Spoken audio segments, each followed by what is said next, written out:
Well, New Comic Book Day is almost here again, so it's time to take a look at what's coming out so I can tell you what's on the pull list.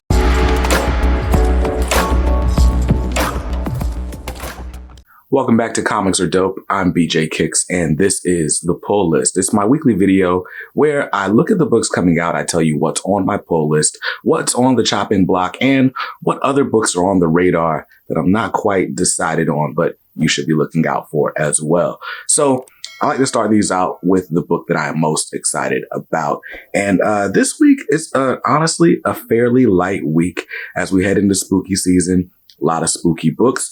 By the way, be safe out there if you're going trick or treat and taking the kiddos out Tuesday night. I don't know. I saw something online that was like, we should just petition to make the Saturday before Halloween. And I feel you, because who wants to do all that on a Tuesday night? But hey, if you're going out there, be safe, be careful. And then the next day you can go to your comic shop and grab one of these titles. The book that I'm going to be looking forward to the most is Batman, Catwoman, Gotham War, Scorched Earth, #1. Which is a one-shot. This is the finale of the Gotham War, as far as I understand. And it's kind of interesting that the Gotham War is ending this quickly. We had a major revelation about stuff that's going on in the Catwoman book. Batman did something crazy to Red Hood, and all that, plus Batman's rogues gallery sort of rising up for like a final confrontation. And I can't lie, I'm a little disappointed in how it's been handled so far. Like, I've read every Gotham War book, the Red Hood book, the Catwoman, and Batman. And I feel like if anything's been mishandled, it's been the Rogues Gallery. Like, they just kind of magically popped up in the last issue after not really being mentioned at all. So that's pretty interesting, how that's happened.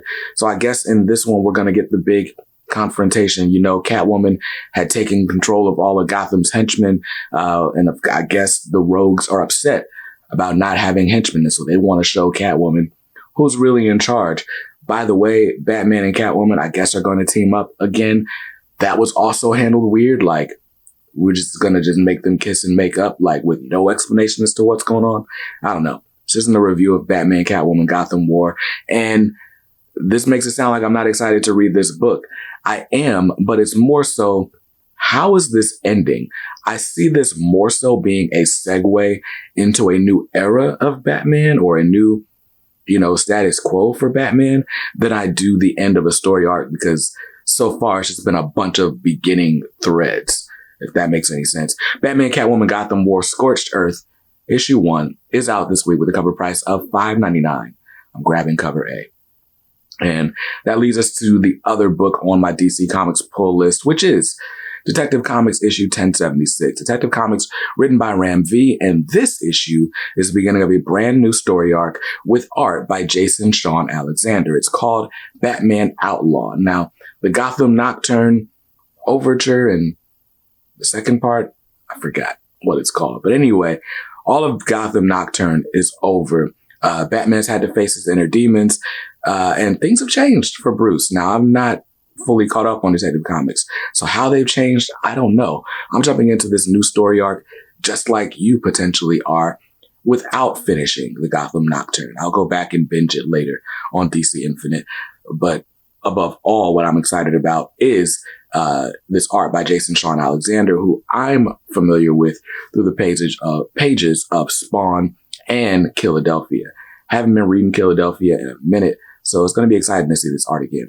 Now, just in case you are out there looking for books to buy, I do want to mention that the Detective Comics 1076 is meant to be read after the Scorched Earth book. And if you read the solicitation text, it does seem to spoil a major component of the Gotham War.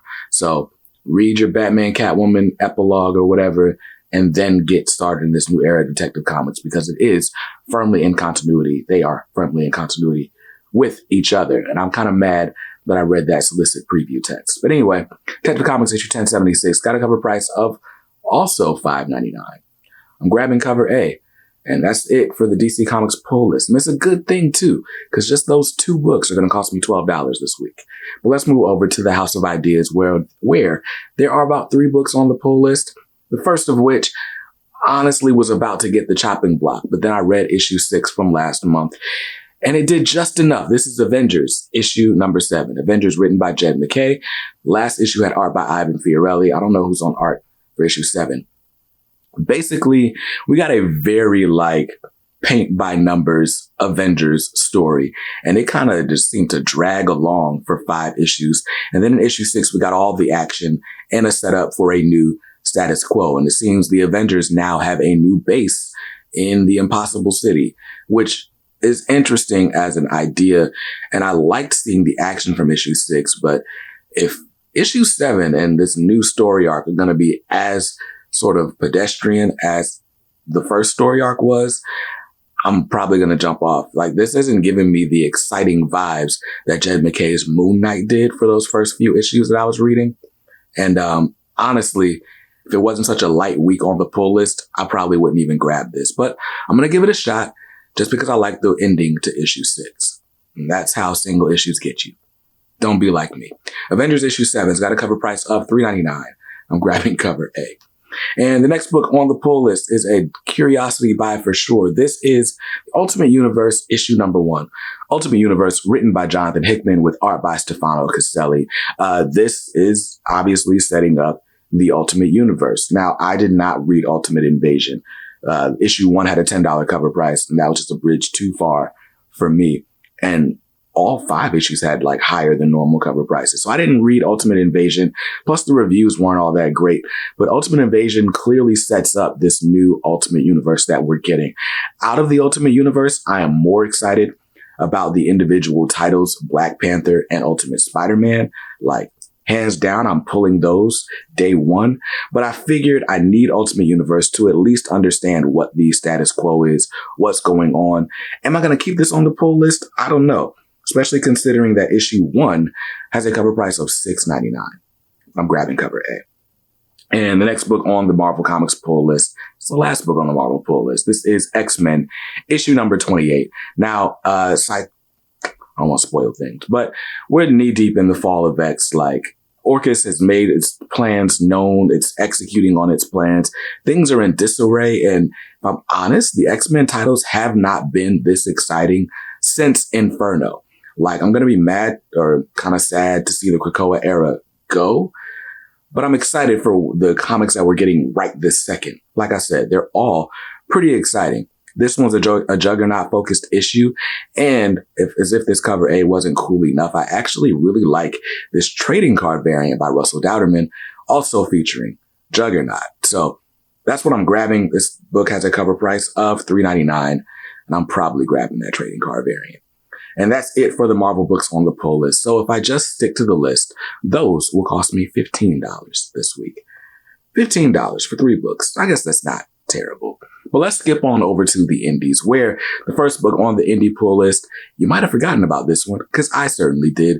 This is Count Dante, issue number 4.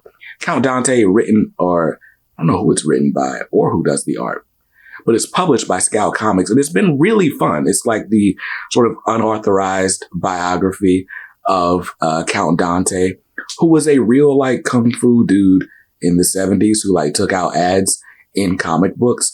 And this is basically a retelling of the legend that was the deadliest hands alive or something like that. It's just funny. It's a funny, a raucous book. It's not too over the edge or over the top, or at least the first 2 issues weren't. I don't even have issue 3 in my possession, but I read issues 1 and 2, just kind of want to binge. And I forgot that I didn't take it off the pull list. So issue 3 is waiting for me at the shop. And I'm going to go ahead and pick up issue 4 as well, just off the strength of the first 2 issues.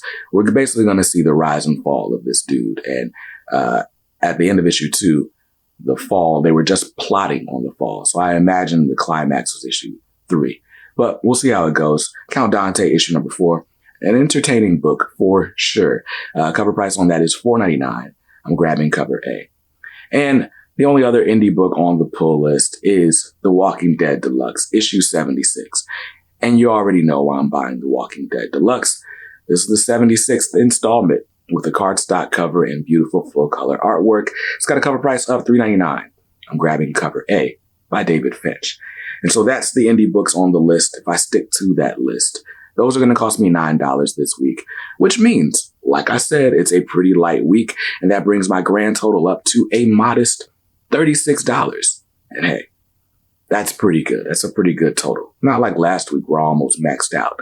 Now, I did want to tell you about some books that are on my radar or perhaps should be on yours. I'm probably not buying any of these books except this one. This one I'm really excited about, but there's a weird like release date thing going on.